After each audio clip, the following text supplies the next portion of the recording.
আপনি আমার থামান মিয়া, আপনি চিনেন আমারে? আমি মামুনুল হকের ছাত্র মিয়া। প্রত্যেকটা মাস ভান্ডারি আট্রসি সবগুলো ইমামচোর, আহলে কুরআন ইমামচোর, কাদিয়ানি ইমামচোর। কেরামান সমালোচনা কারে কয় শিখান আপনি? ওই মিয়া সমালোচনা কারে কয় শিখান? আমি কওমি মাদ্রাসার স্টান্ড করা ছাত্র, কোনটা গীবত কোনটা গীবত না এটা আপনার থেকে শিখতে হবে আমার। তোমার যদি জুতা চুরি করে তার বিরুদ্ধে সমালোচনা করলে ওটা গীবত হয় না, ইমান চোরদের ব্যাপারে বললে গীবত হয় কেন? আপনি আমার সবক শিখান মিয়া, আপনার নির্দেশ মানতে হবে আমার এখানে। আপনি কেন নির্দেশ দেন আমারে? কে আপনি? সমালোচনা কাকে বলে? আপনাদের এলাকায় যদি, আরে আমি তো বলবোই মিয়া, ওনার কথায় চুপ থাকবো নাকি? আমি পৃথিবীর কাউকে ভয় পাই না। আশ্চর্য ব্যাপার।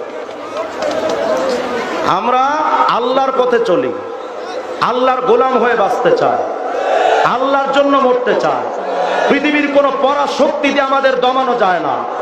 যারা ভাবেন ওলামায়ে কেরাম কারাগারে জবান বন্ধ হবে, একজন মুসলমান জিন্দাতে আওয়াজ বন্ধ হবে না। আপনি কি বলেন আমার এগুলো? গীবত কাকে বলে?